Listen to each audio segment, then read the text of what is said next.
Seoul, South Korea is a vibrant and exciting city, one that deftly combines ancient history with ultra-modern design and technology. This city is filled with a wide range of fun things to do and the tourist attractions of all types, from outdoor adventures like exploring Mount Namsan and its surrounding park, to indoor fun like visiting one of Seoul's many museums. Because museums are fun. Seoul is also a city of palaces, with 5 huge palace complexes located throughout the city and now restored to their former glory. Of course, it's also known for its food, with a mouth-watering array of street food, Korean specialities like barbecue and even fine dining options. In this video, we're going to be taking a look at the top 10 rated tourist attractions in Seoul. Before we begin, make sure to subscribe to our YouTube channel for more awesome travel guides and make sure you hit the notification bell so that you know when we publish a new video. So now, let's cut to the chase. At 10. Gwanghwamun Gate. The largest and main gate to Seoul's Gyeongbokgung Palace, Gwanghwamun Gate is home to the changing of the guard ceremony performed since 1469, which happens daily except Tuesdays at 10 AM and 2 PM.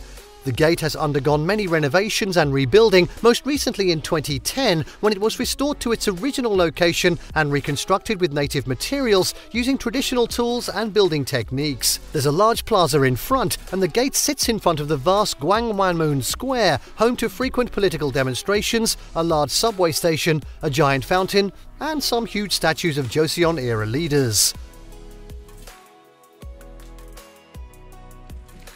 Next up, at 9. Bongeunsa Temple.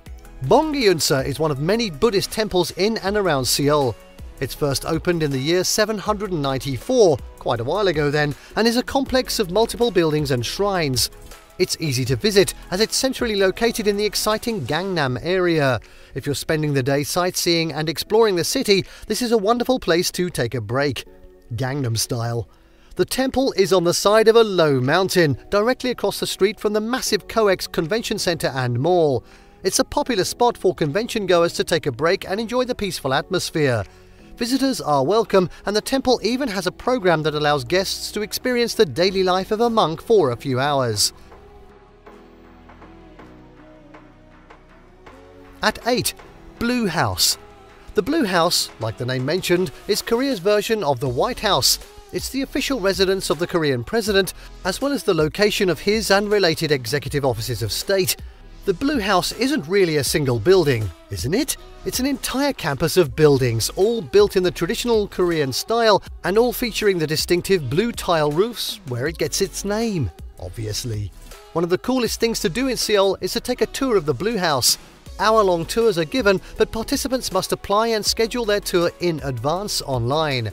The tour takes you to many parts of the palace complex, including meeting rooms, reception rooms, and the Korean version of the Rose Garden, where the Korean president holds press conferences in the Rose Garden. Next up, at 7. Seoul Museum of Art. Located behind the Gyeongbokgung Palace, the Seoul Museum of Art, or SEMA as it's known to locals, has a large collection of artwork, mainly from the modern era. The art museum focuses on Korean art and Korean artists, but has a decent selection of international works and creators. Changing temporary and visiting exhibitions also showcase unique collections and artwork. The collection is displayed over 3 floors in a large building that was formerly the home of the Korean Supreme Court. The museum has 6 additional satellite locations in other parts of Seoul, and these feature rotating exhibits from the museum's main collection, as well as special exhibitions. Don't miss the museum's Namjoon Paik Memorial House, an exhibition and workshop space inside the house of legendary Korean contemporary artist Namjoon Paik. The house is located in Seoul's Changsin-dong neighborhood.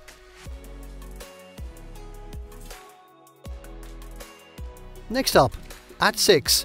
Gyeongbokgung Palace. First built in 1395, Gyeongbokgung Palace is the largest of Seoul's 5 grand palaces built during the powerful Joseon dynasty. Destroyed and rebuilt several times over the centuries, it was restored to its original glory after the Second World War and totally restored in the 1990s. A visit to the Gyeongbokgung Palace is one of the best things to do in Seoul because within the palace grounds you can also find the National Palace Museum of Korea and the National Folk Museum of Korea, and both are worth a visit. The Palace Museum is especially fascinating as it presents items from the palaces of the Joseon dynasty. This includes priceless antiques and artwork, as well as everyday items for cooking, cleaning, and daily life.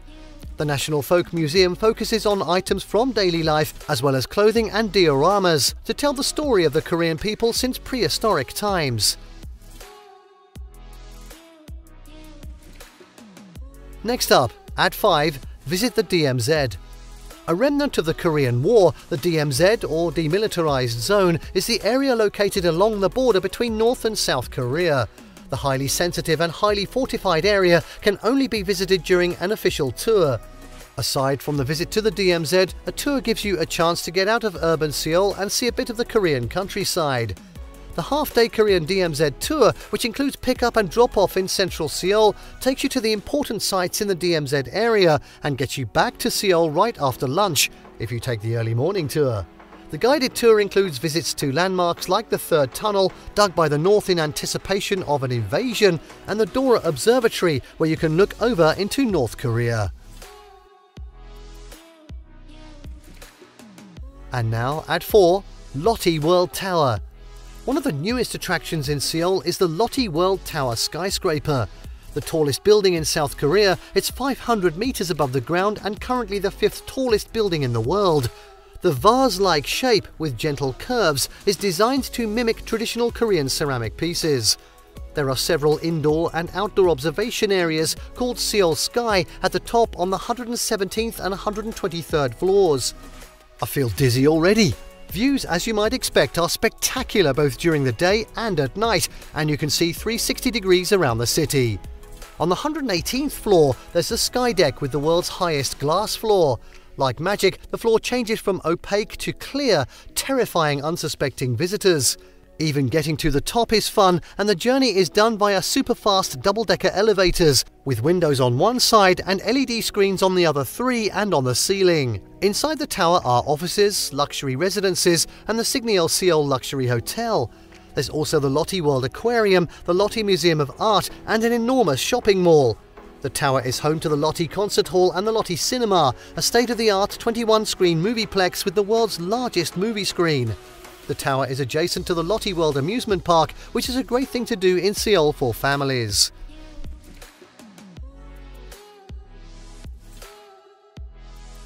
At 3, National Museum of Korea. This must-see attraction in Seoul showcases the incredible history and artwork of Korea and the Korean people. The National Museum of Korea, one of the largest in Asia, is in the city's Yongsan district. It focuses on archaeology, history and art, and includes a vast collection of works and objects going back more than 1 million years. Yes, 1 million! There are ancient and prehistoric artifacts, sculptures, paintings and other artwork, along with the large collection of objects and antiques.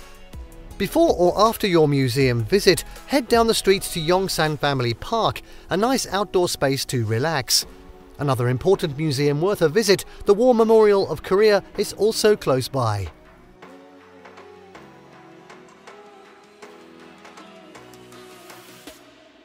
At 2, explore the Bukchon Hanok Traditional Village. For a taste of Korean traditional culture and architecture, a visit to the Bukchon Hanok village is a fun and educational way to spend an afternoon. This preserved district of several ancient neighborhoods gives you a feel for what it was like to live in Korea 600 years ago. It's right in central Seoul, in the area between the Gyeongbokgung Palace and the Changdeokgung Palace. The neighborhoods of narrow streets feature hanoks or traditional Korean houses. It's a unique place, as it's a historic area, very popular with tourists, but it's also a real neighborhood because the houses are all occupied. Some of the hanoks are now guest houses and bed and breakfasts, and a few are museums and can be toured. Others are cultural centers showcasing traditional crafts and other historic aspects of Korean life, but most are private homes.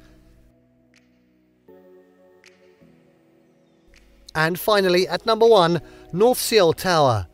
Rising almost 500 meters above the city, this communications and observation tower provides dramatic views of the city from its perch on the side of Mount Namsan.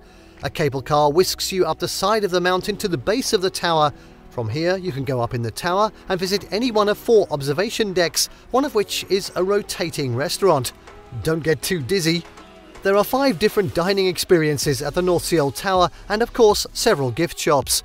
The N Grill on the top level is considered one of Seoul's best French fine dining restaurants. Be sure to visit the new Inside Seoul Immersive Media Art Exhibition, where 40 laser projectors create a virtual display of the city via 5-dimensional mapping, with the tower at the centre. The views from the tower are great, but so are the views of the tower from most parts of the city. Computer-controlled LED lighting on the exterior of the tower provides a digital, visual cultural experience of Seoul with changing themed lighting presentations.